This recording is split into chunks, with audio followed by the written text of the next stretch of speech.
I have been working since version 1.2, which is right around 80 or 89, and I started developing software starting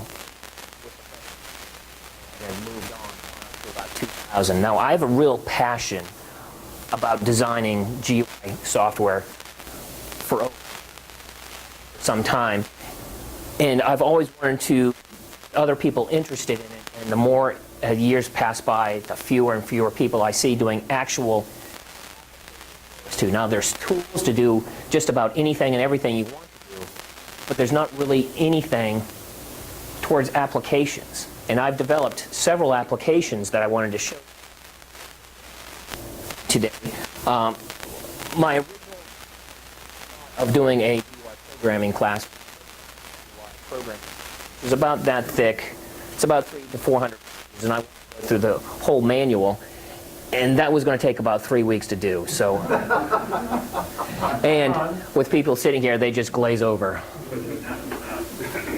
So I wanted to break out a few of the routines, but that required extensive knowledge in programming, especially in C. And I don't think all of you are really all that versed in C and/or GUI programming. So I needed to do something to ignite interest in developing applications for OS2 native applications, and not just taking stuff from other operating systems to our operating system, to develop natural programs for OS2. So I was just going to give a demonstration of what I've done, and maybe not through everyone in this class, or maybe someone even watching on video that would say, hey, well, that's a neat idea. Let me do this and see if I can get to a native application too. So what I really wanted to start with is a book I came across about 10 years ago, and I have it here. It's a physics book that has all physics routines about doing games for other operating systems. Now, I wanted to do a couple of games, so I started with this book, and it's O'Reilly's Media Physics for Game Development, and I actually have a link here for the book. This is the book on O'Reilly, where it is developers, and this is where I started, and they have source code for this book to where you can download on this link. This link, I didn't have really enough time to come up with something that was for this class, so I own the domain nathanwoodruff.com. My name is Nathan Woodruff. How I got that domain, I don't know, but I came across it somehow. And the listing for this is ecs.nathanwoodruff.com. So if you even want to follow along here, you can.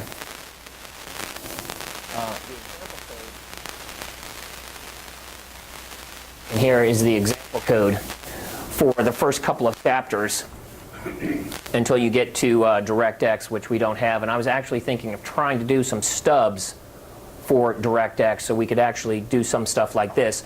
But from here to here, these type of programs here are all done with just GUI programming from Windows. And the one I really wanted to go over, that's one, was particle explosions, particle effects. Now I have the program here. Comes straight from this. This is a zip file, and if you download that and install it, not really install it, but run it, it comes up to this. Even gives a little point where you can run the compiler for Windows and then compile it into this.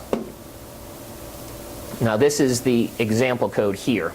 I was thinking, how much of this do I need to convert over to OS2 to be able to use this? And the more I looked at it, the more I saw in the code that most of the GUI development in this is almost identical to what Windows is, except if I wanted to get the ID of this window here, it's window ID in Windows, and for OS2, it's window ID. Most of the GUI programming has either GUI in front of it, which Windows has removed, or Win in front of it, which Windows has removed. So I thought, how much would it take to convert the identical source code from this to OS2? Can I use this dialog? Can I use this coordinates? Can I use this frame window? And I thought, the more and more I do, the more you can. Give me that URL again. I'm having some trouble finding it. ecs.nathan, N-A-T-H-A-N, Woodruff, WOODRUFF.com. Google can't find it. Well, Google can't find me. I just put it in the URL. Nathan Woodruff I can get. ECS dot I can't get. Don't put it up in the URL on the top. Yeah, just put it in the URL. Google's not going to find me. Well, you didn't pay it. I didn't pay enough. After today, it'll be able Here to we go. find it. You have to put HTTP in front of it. I did. Okay. Me too. So, I code some includes in the source code to take the calls that Windows does. Now, the environment for Windows generated most. The developer took the development area for Windows, chose a dialog box off a menu, plopped it on the screen, dragged and dropped these entry fields, wrote this text, drag and dropped these buttons onto the dialog, and then just opened a dialog window frame. Drag and dropped that. Clicked on Go, and Windows generated this code. The development environment generated all this code to do all this. Then the developer then put the code behind it to do the explosions. Now I can show you the explosions that happen, and this is exactly his code. So if I say Go, that's what you get. That's right from his source code. Nothing has changed. That's right from the website. Now if I say random, it does random explosions. Now, I don't know if you can see here, but this duration is 37 milliseconds, which would be 3 seconds, 3.537 seconds. Count. One.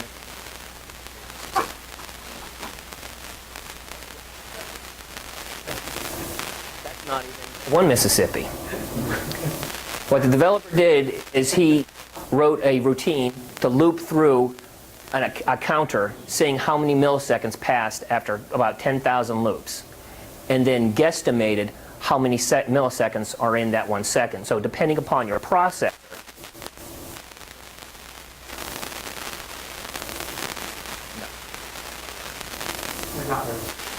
no.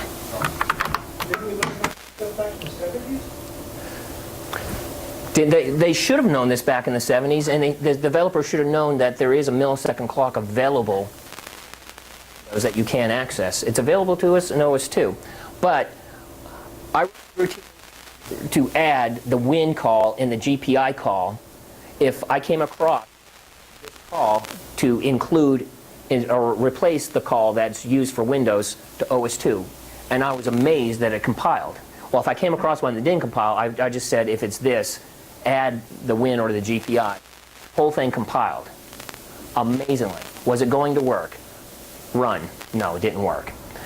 So what I then needed to do is figure out why it wasn't, and most of the dialog coordinates in Windows, this is a Windows box, 00 was up here, as opposed to OS2, 00 is down here. And as soon as I got the coordinates flipped around for the dialog box, everything worked, but everything was switched upside down over here. So I wrote a routine in the source code as when this loads, take the coordinates from this, swap them around, and I read the top of the screen, say what the top of the screen, and then subtracted the coordinates, which were in Windows, to move these. There's very little change in my code, which you can compare if, let me go back to this. If you can take this source code from here and compare it to my source code, you can see that there's very little change, and this is what you come up with. Now, how similar is that? Pretty similar. Pretty similar. Almost identical source code, adding the GPI or the win call in front of whatever is done. Very little has changed. And you can compare the source code because I include my source code, still on this one, over here. Here's the listing on Hobbs. And you can download everything I have in this directory straight from here. So let's see what this runs over here.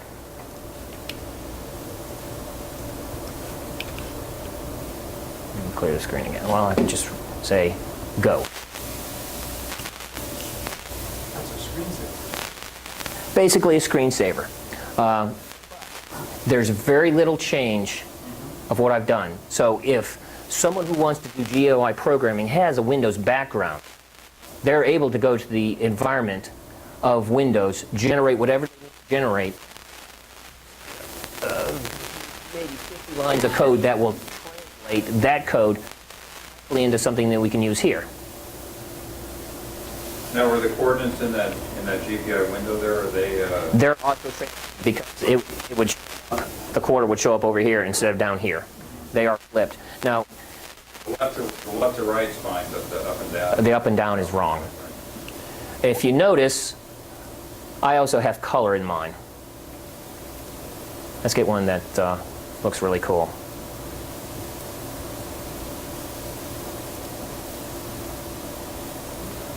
That one looks decent. Let's move Y over.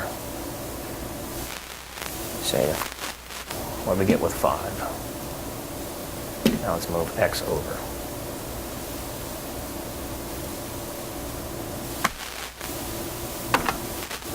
To 3, say go.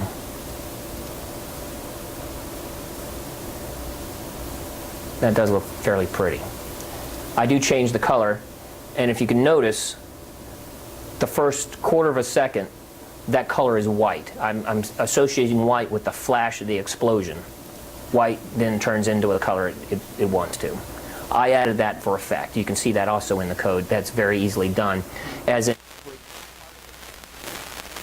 Every particle is its own little structure, and as the time moves on, I track the structure throughout time, meaning I'm structure, and the number of dots you see on here is the number of structure. And you have 5 dots, you'll have 5 structures, each representing each dot that goes up or down the screen. So in there, I keep, and I initially set the color to white, and within a quarter of a second, to the color it's supposed to be, and fade it out like it does here. So you'll have an initial flash, and then it goes to the color. Yes, sir. Are they calling those structures spine? They're not in this, they're not calling them sprites. They are actually sprites, but they're not calling them sprites. It's just a structure that I don't believe that this book was that well developed into graphics programming to be able to do sprites. He just did something to get his code out there to show, well, this is what it can do. So I started with this and I started playing around with it, and I thought, wow, this is really cool and really easy way to start. And I posted it to Hobbs, and I posted to a couple of news groups that say, hey, if you really want to do GUI programming in OS2, this is a good way to start. I was overjoyed that I could do something like this fairly easy, and I thought everyone would be overjoyed and I get all these messages. I did not. Still waiting, right? I am still waiting, and I think I originally posted this, you can see over here on Hobbs, which was 2,000 steps. I don't think anyone has ever responded to it. You have logs, are they down? Or you don't? No, they're not downloading. I have another program on here, reader, and I think that in 1 week I got over 700 downloads. But this... Maybe you should integrate this in the newsreader. Maybe. But I continue to look for this for probably a good 6 months.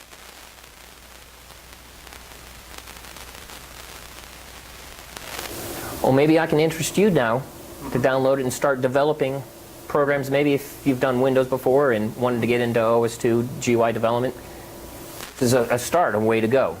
Because if you can look at for this, and there's about 50 lines where I make my statements of what I'm doing to change things around, especially the coordinates here. The coordinates to do this and change them around is probably only 10 lines, and it just goes through a loop and reads the dialog box coordinates and then switches them. It actually comes up that position probably over here somewhere backwards, and before this paints the first, I swap them. So when this is initialized, it's WM init message. That's when I swap them. Then usually I have to source code. Sometimes.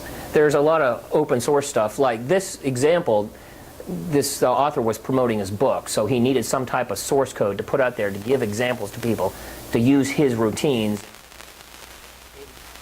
some type of program out there. And I happened to come by the book because I did want to start developing games.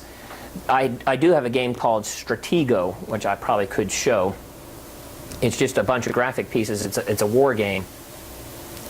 And I was making it network aware. So I don't know where I was going to go with this. But the source code for that is also out there. And I've got a few responses. And it does look pretty and it does work. But no one has really taken an interest in it because games on OS2 just really aren't there. I like to play games on OS2, but yes, sir. When you convert the code, are you using the resource file?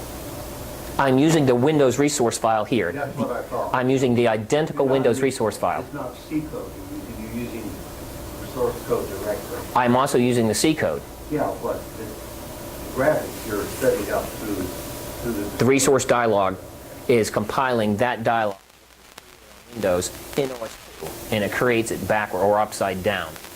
Now, could you have massaged the resource? I could have massaged the resource, and then I wouldn't be giving an example of how to use something that was a dialog in Windows in OS2, and that someone would come across the same problem that I had and just give up. Oh, this doesn't work. I'm going to go back to Windows. So providing this section of code that all this around so it has the correct coordinates. Idea of, well, do I change the coordinates in the resource dialog, because that can be time to do. That, actually, or the resource files and description. Well, that's basically what I'm doing. I'm displaying this whole dialog box upside down in a message that comes to me from OS2 saying, okay, I'm going to initialize this dialog box. Yeah, no, I understand, yeah. And then that's when I do the flipping and swapping. So that's kind of like massaging the RC file right there, except I'm not doing it, I'm doing it statically or dynamically instead of statically. Right. So it's kind of like built-in interpreter. Kind of like built-in interpreter, but it is still OS2 native.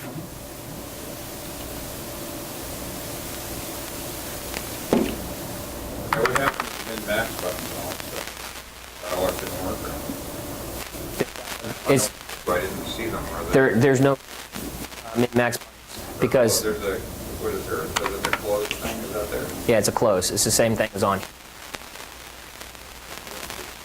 The upper right, there's no, this is the exact dialog for Windows, and it does not have. No, on the right side, there's a red cross there. What happened then? Oh, I didn't display that Okay. because there's no really red cross for us for dialogues unless we want to put it there. It shows up over here, but then it's the whatever to close, and since I have it here, I just removed it. So the next project I started working on was actually for Eugene. As in, no. What number did I put this on? That one.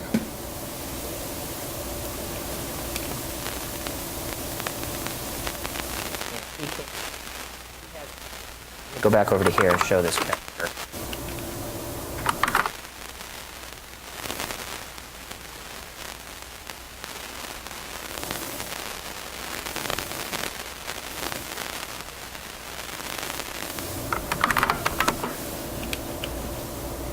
Why won't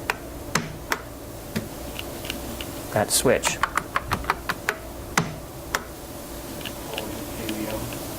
My KVM is failing.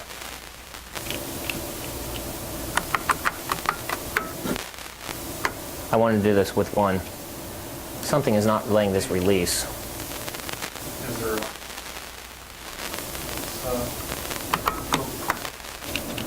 I can do it this way.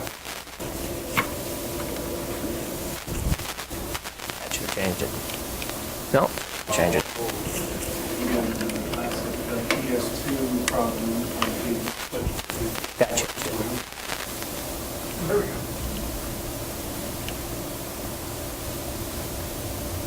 Now he had, or no,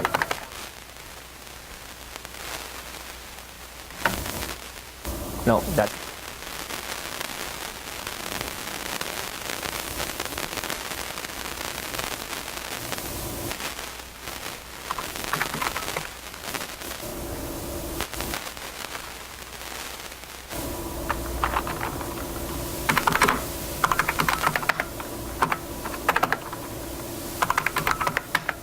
there it is. This is his calendar. Then he came to me and said, I have this calendar that's very ugly, I guess he would say, not looking calendar.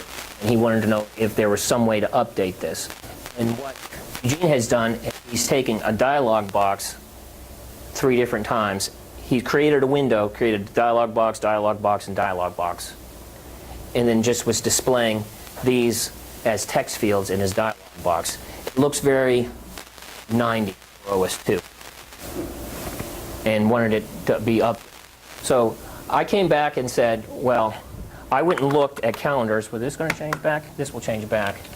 And I did a search on calendars, and this is what I came up with from Google. And I thought, well, I can match something like this to make this more interesting than what's over here.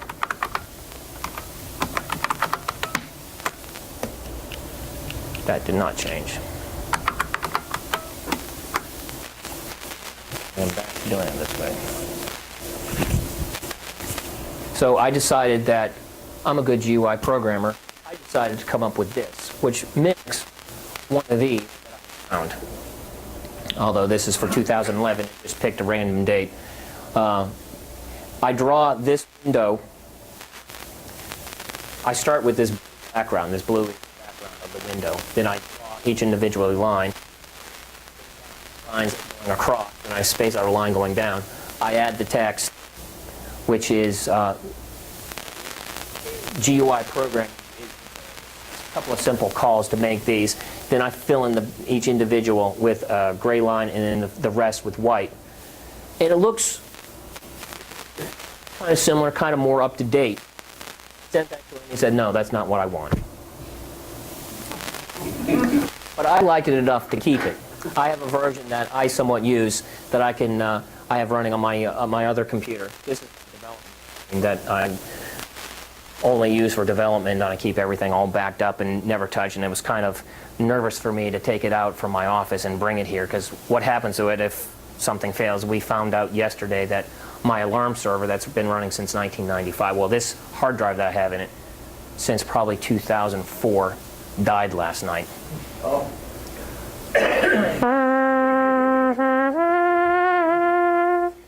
And my lights in my house don't work.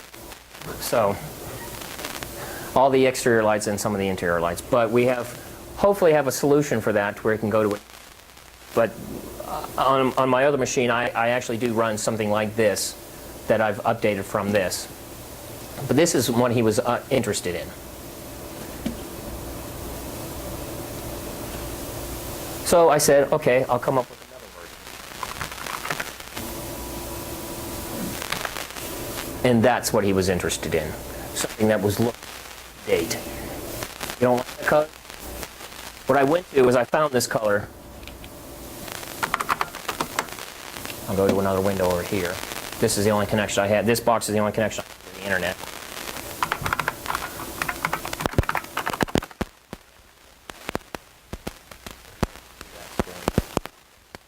Color. C-O-L-U-R. Color. I found this website that people can add their colors and patterns, and I found this color over here.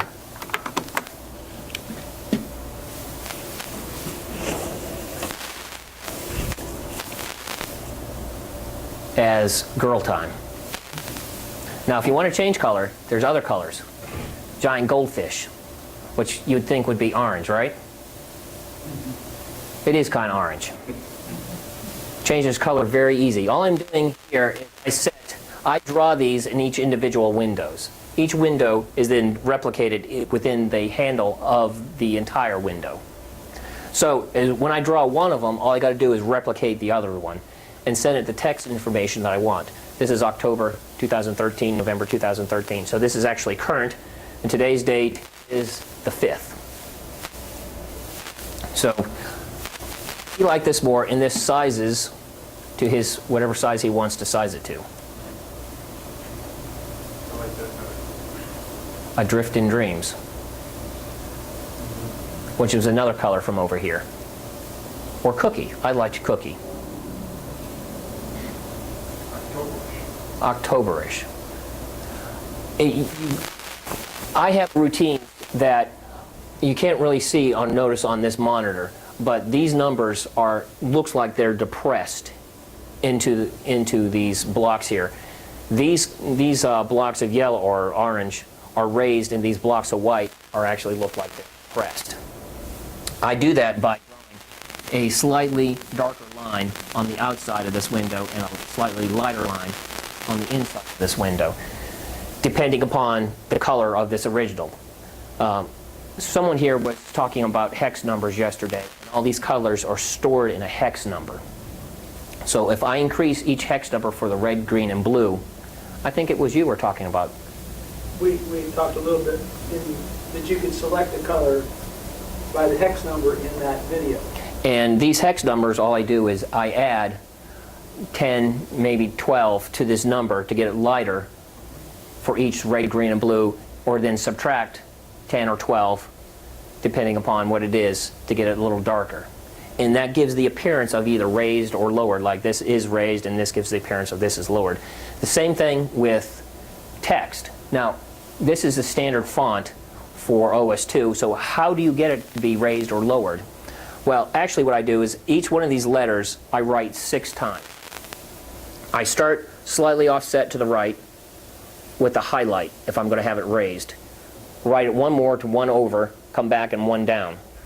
Then I go one over, write it darker, one down, one over, and one to the side. That gives the appearance of there's a light edge on one side and a dark edge on the other. So every time you see one of these, I'm actually writing it 6 times, just slightly off position, so I get the appearance of darker and lighter on either side. That's also in the source code for Quick and Easy, which I'll get to in a minute. But there was something I was going to show on this that I don't remember off the top of my head, because I think I'm trying to put time here. But changing colors is just a matter of posting to this window what colors I want for each individual header, and then issuing a invalidate window. I invalidate this whole entire window by a presentation manager when invalidate window, which then says I got the handle to this whole space. I'm going to make this so where something has overwritten it. I'm going to tell you that something's overwritten it. So what you need to do is you need to paint again on top of this. So by changing the color, it's posted the color to the window, which I do here. I post a color and then say invalidate the entire window, and the whole entire window changes. Is that almost like what I call a canvas? It's kind of like a canvas. And you're doing like, I understand they're actually fonts, but it's almost like a bitmap. This is more object oriented. This is an object, and this is a replicated object, and this is a replicated object. These are just draw the color of a background, and this is just a standard call to OS2 just to draw the letter or the numbers. So moving on to what my premiere, I would say, is is this. I used Quicken for Windows for a number of years. I liked Quicken. I used it in Windows 98. And then when they moved to, I think it was the version of XP, it became a whole lot more complicated, and I think I stopped using Quicken for Home. I still liked Quicken for Home, but I didn't get Windows 98 anymore. I'm going to search out financial packages to be able to use. And I actually started looking for financial packages on Hobbs. So I have one of those up here. Here's a listing for Hobbs for money packages. There is a number of them, but if you come down to here, not many since 2003. And this is when I started my project, about 2003, because there wasn't really anything that was really usable. There's a program here, Dinar, D-I-N-I-R, that I loaded on, and it was just blocky as this was. It was mostly dialog boxes, and I wrote to the author of this, is he ever going to update? And he wrote back, what do you mean? It's already updated. So I said, I wanted something that looked a little better. And he says, well, do it yourself. I said, well, what do you know? I'm a GUI programmer, so I took on it. And this is, if I can get this to change. Come on, I know you can do it.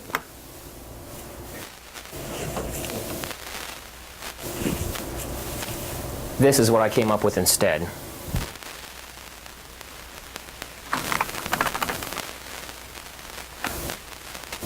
That's my splash screen. I know it doesn't look all the greatest. That's my desktop. My desktop at my house, what I work on, is a huge piece of wood that goes over the metal desk that I sit on, and it's slats of individual pieces of wood.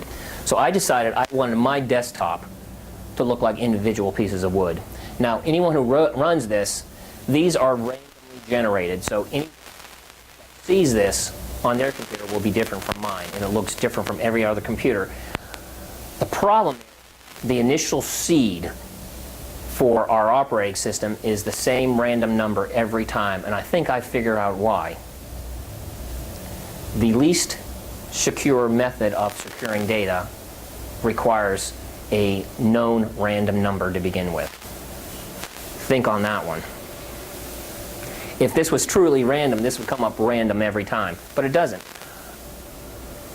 I would think if you say, give me a random number, it would come up random, but every time you go to the operating system and say, give me a random number, the first random number is always the same.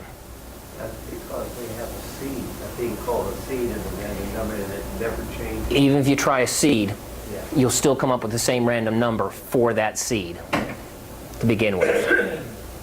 You have to have a way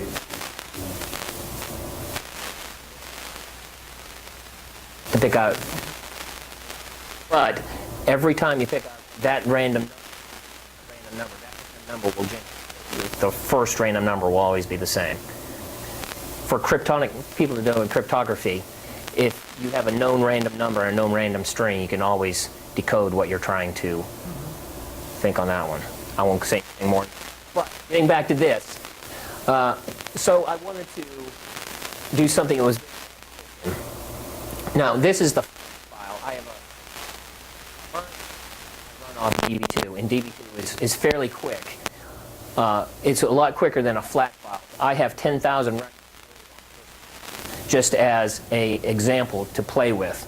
Now this is going to be a 10 Mississippi, maybe 12, only because this is a flat file with 10,000 records.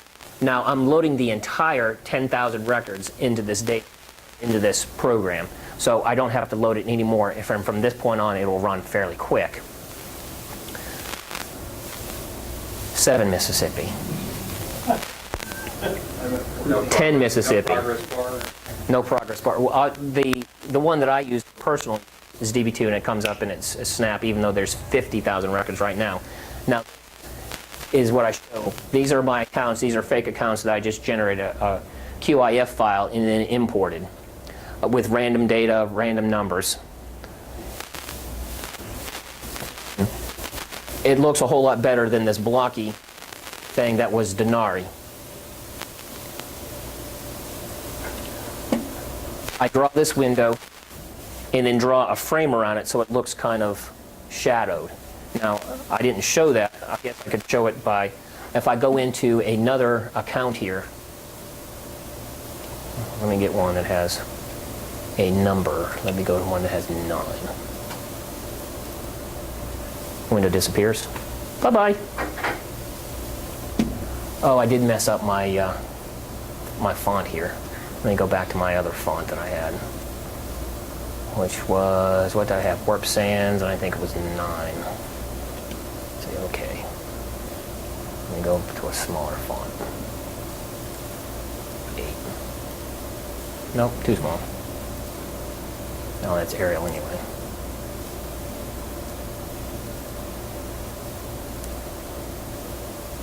9 is all I got.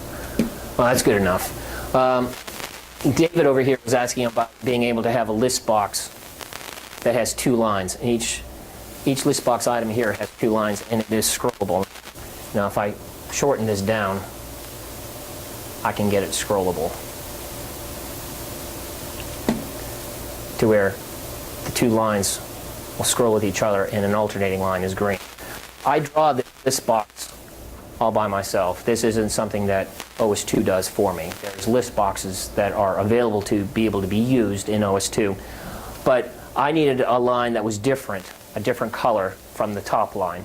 So I draw this, each individual line, and with this is just a standard slider bar.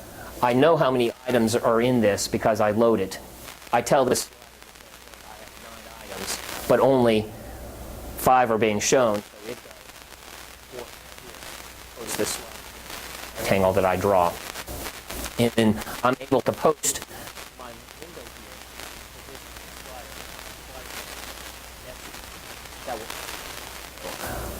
here. I send a message to OS2 to say this window here is now invalidated for me. It posts me a message back, and I get the paint message to draw update the window. That way, if I say I wanted to add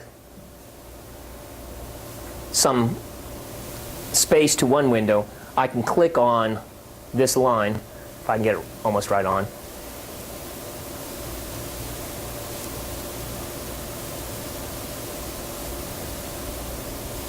and I can move this line.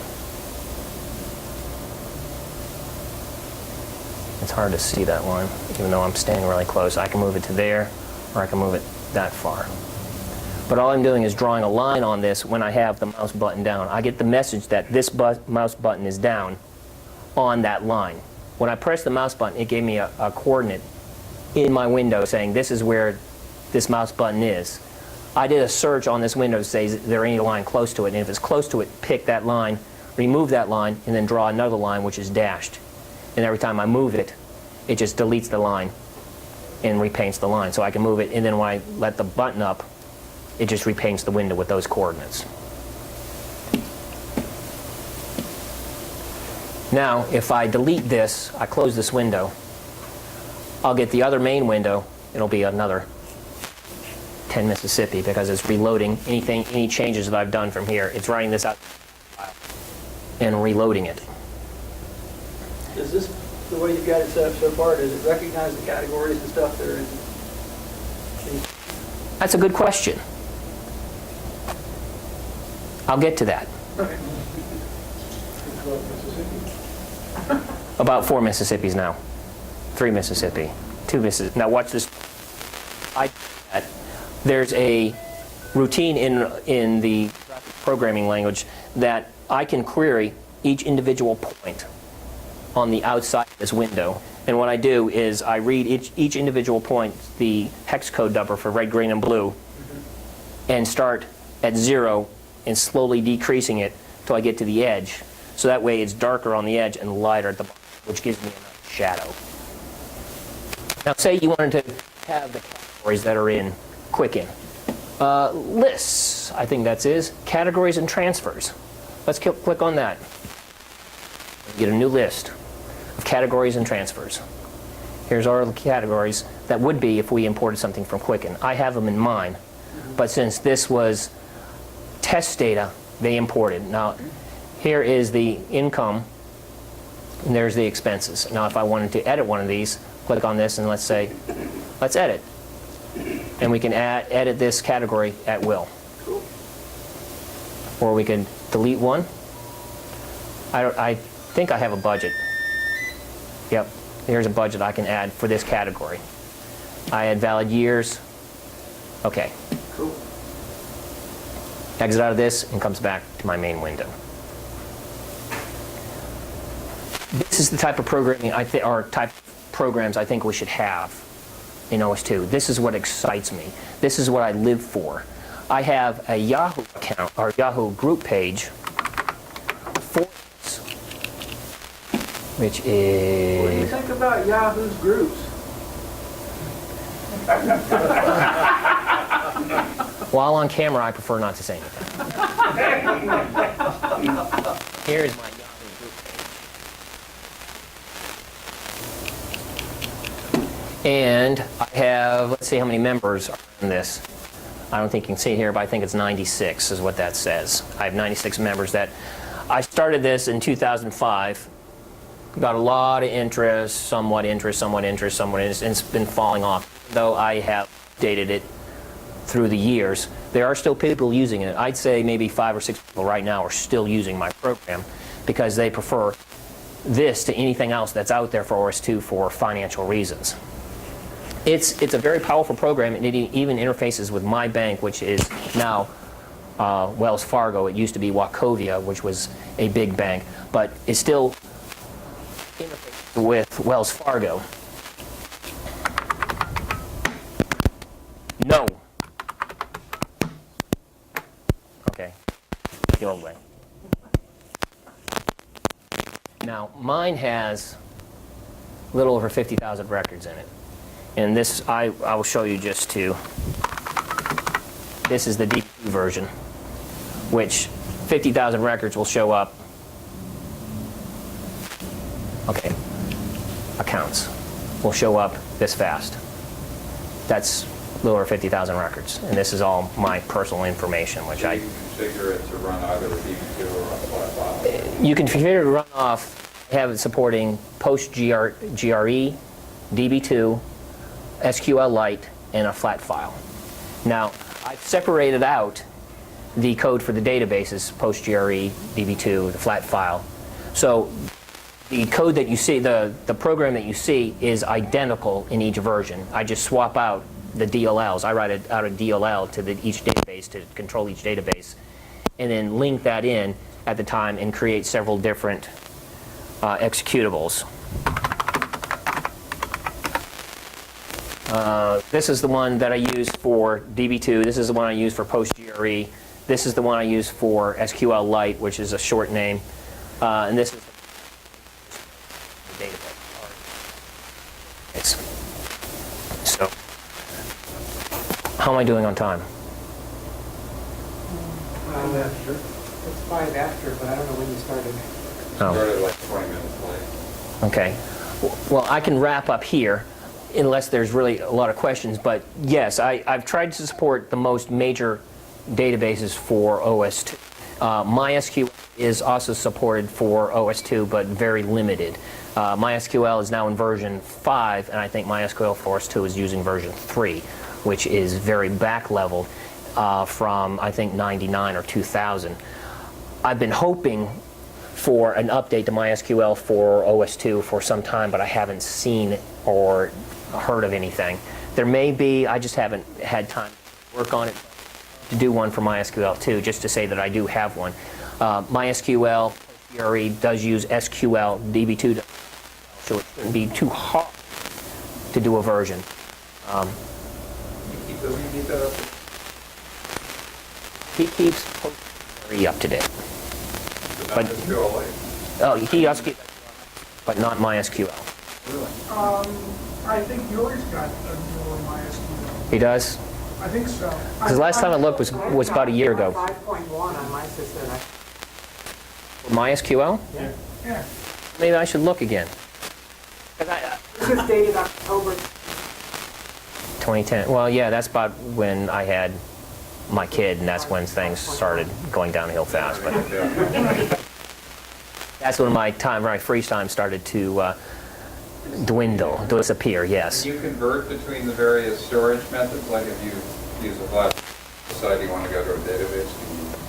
No, but what you can do, if let me see, let me bring up this one since it's a whole lot bigger. On the menu item bar here, I can export. Oh. I can export to a PDF, I can export to an ICV or CVS file, which is comma delimited.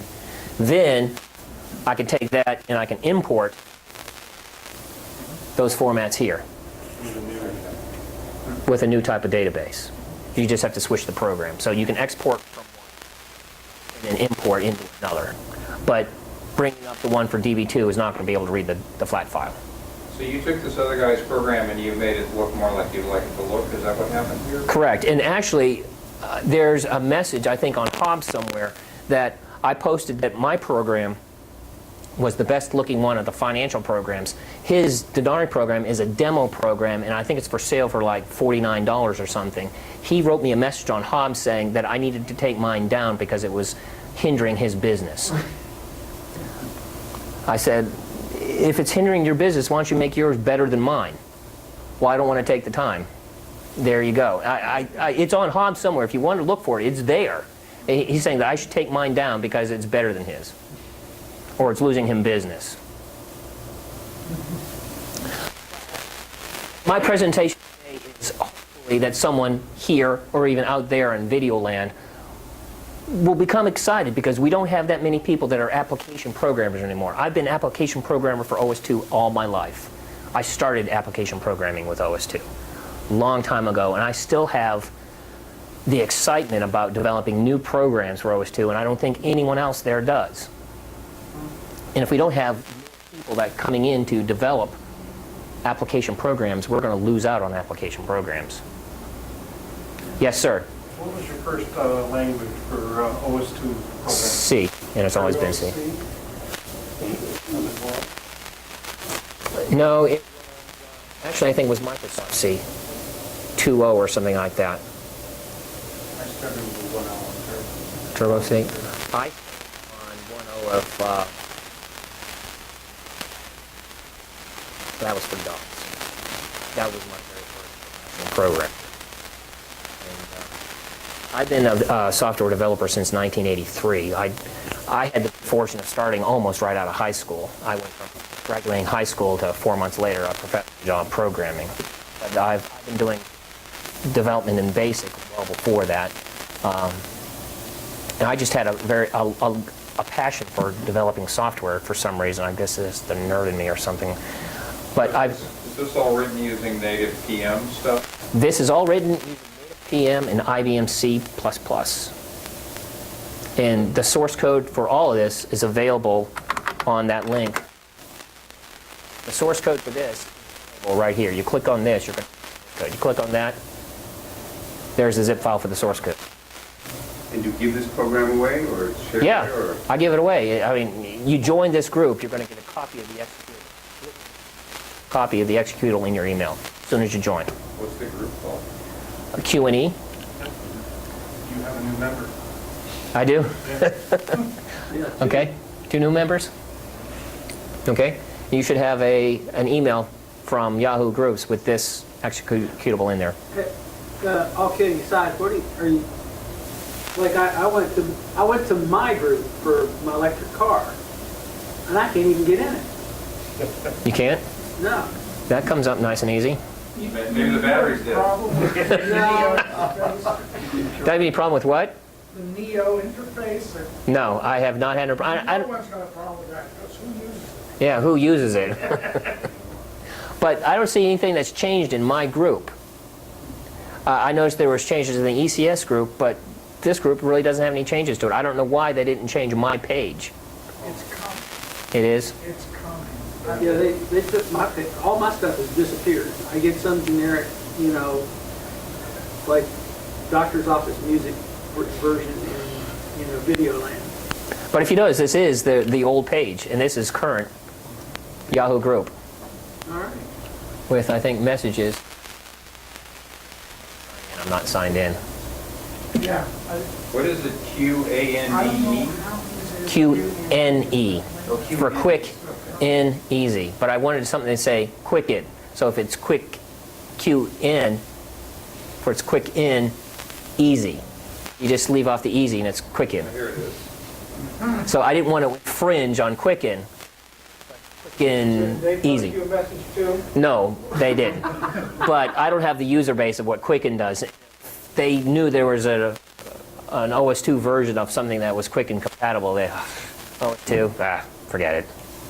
So I wish they would send me a lawyer letter saying, hey, cease and desist. That would make my day. It really would. I say, okay, I'll just change the name. But is there other questions? Is there anything that can interest anyone developing applications or GUI too? The problem seems to be that the only benefit is the sense of personal satisfaction. Personal satisfaction, that is Whereas correct. If you write for some other operating system, you become rich. That's correct. Not, All Massachusetts in this room. Well, if we could get more of programs like that up and running on OS2, then more people could find OS2 a viable operating system. that's true.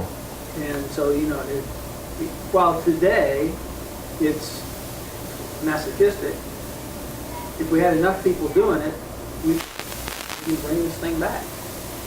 In addition to that, people need to know.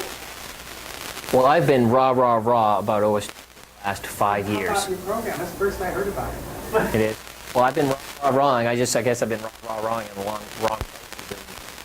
Bigger megaphone. And I need a bigger you've got megaphone. Several new subscribers here probably didn't know. You got another How one? does that happen? I don't know.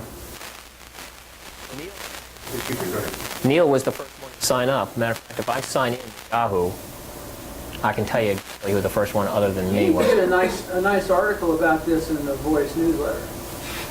You don't even, it doesn't even have 2013 on this block of message history. I changed. Okay. It should. Well, yeah, it doesn't because the last time I posted a message that I updated was December Oh, I see. 2012. I haven't I made didn't it. know how many members. Members are posted right here. The number of members. You just can't see because it's You blurry. need one more, and then you're triple digits. Let's give an application program, something I may be interested in at some point, to remotely control devices at some other location using TCP/IP or UDP.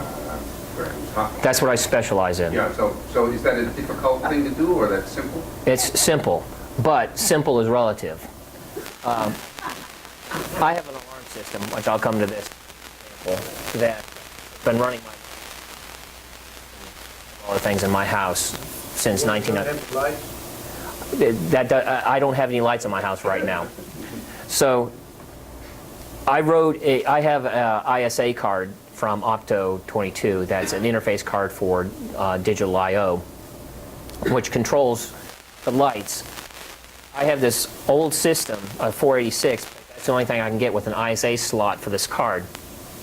And for a number of years, they make a PCI card that can go in a modern machine and work with a modern machine. I developed the driver for the ISA card, and I spent probably a good 6-8 months trying to develop a driver for the PCI card. I gave up. It was difficult to me. It was really difficult. Last night, it was last night, I came home. I'm hosting David. David's staying at my house.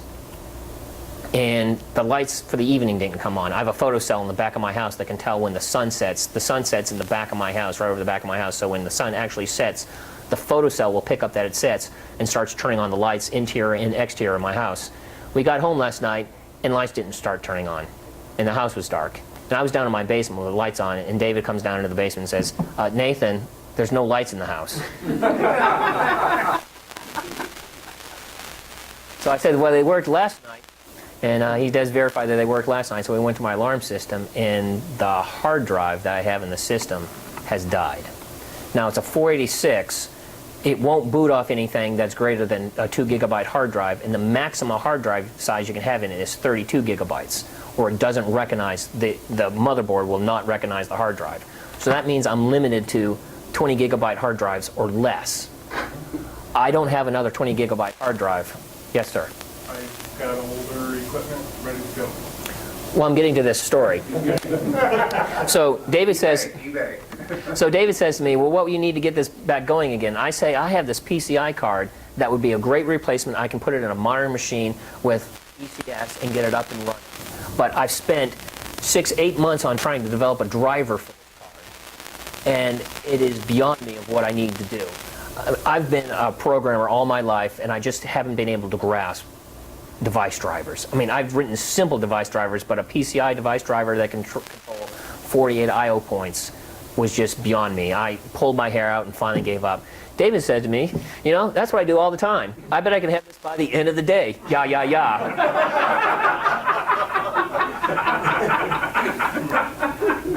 So we come to the class yesterday, and David starts working on it. And after we get home, about an hour after we get home, David says, well, I got it done. So relative, or hardness is relative to your experience. It was very easy for David to do, something that was very difficult for me to do. This right here has been my passion all my life, which is easy for me to do. I put this regular interface probably in about 2 weeks. And it's remained ever since 2005. It's remained basically the same. The underlying code to do the accounting, the changing of accounts, the interfacing to a bank to be able to do statements is what I've been developing over the years. But the interface for this was very simplistic for me. For someone like David, it may not be what he can do in 2 weeks, but he can drive a device driver in an hour. So let me ask you this. I mean, that's a very interesting story, actually. I mean, it really proves what we've known for hundreds of years about specialization and division of labor, allowing you to produce more pins. But are there out-of-the-box programs in OS2? I mean, I have an occasion where I have various locations I can look at, turn things on and off, reboot machines, measure temperatures in boxes and things like that. Are there out-of-the-box utilities in OS2 that will work that way? No. There are not. No. Utilities like that were maybe done in the middle to late 90s, but ever since then, those sources have dried up and dried up quickly. So there are no remnants of these things on Hobbs or anything like that? There may be a remnant or two on Hobbs, but nothing that's really of date. Yes, sir. Not of date, but who was the gentleman, Aaron, I think it was Aaron, he did the X-Tag.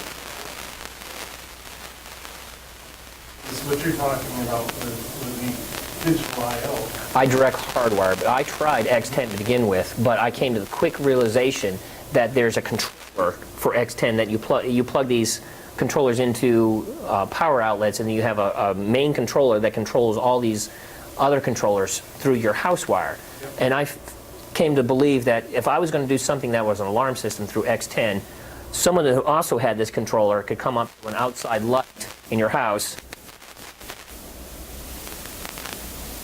and then have full control. Just have that thing just run right there to the top of your house. And you control everything, including turn off things or turn off your...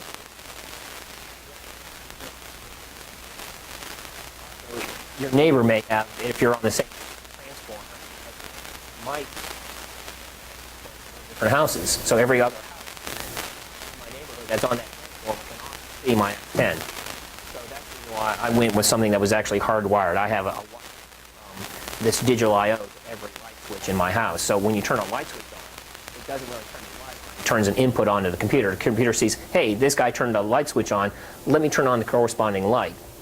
But that way, in my house, I flick my light switch 3 times, I can have every light in my house come on. And also another thing is I have on all the windows and doors, if at night I'm sleeping, someone comes into my house, what's the first thing you're going to do? You're going to go to your door turn the light switch on. Well, what does that do? It blinds your eyes. The guy that's in your house can see you, and you can't see him. Right. So what I do is when a window opens, all the lights in my house come on. All of them. It's going to wake you up. I'm awake. What just happened? 2 seconds later, all the lights go out. In the room where the window or door was open, the light is blinking. Now, if I'm in a room where the light is blinking, I'm not going to be able to see a thing, and then I'm down there ready to do something about it. So that's what my alarm system does. Something you can't do at 10. Something that would take an additional program, and that's the reason why I went the route that I went. Have you actually had that happen? No. Matter of fact, I don't even lock my door. You come over to my house right now, my garage door is open.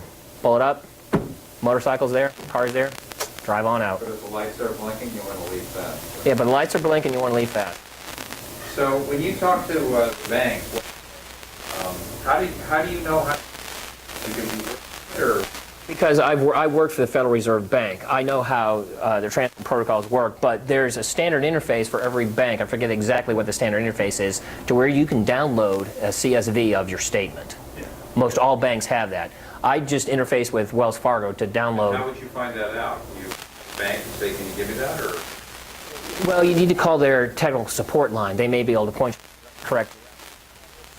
wellsfargo.com, and I think it's in the source code of where I do for Wells Fargo. Like I use Citibank, so they would have some similar. They would have something similar. Of course, you gotta know your username and password. You'd have to know your username and password. You'd have to know your account. You have to know a PIN as well. Correct. You know, the secretary. What's the protocol that you use, HTTP or? HTTPS. Here with a truly random number.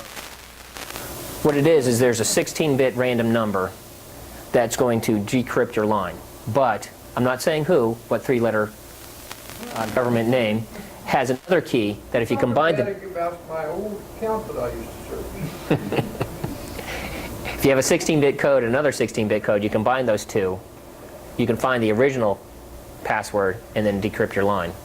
So I'm kind of a cryptologist person, so I know how that works, and I'm abandoning anything that's cryptography now just because of this reason. But you do most anything you're going to interface with a bank or any financial institution, you have to do encrypted. If there's no other questions, I think I am done.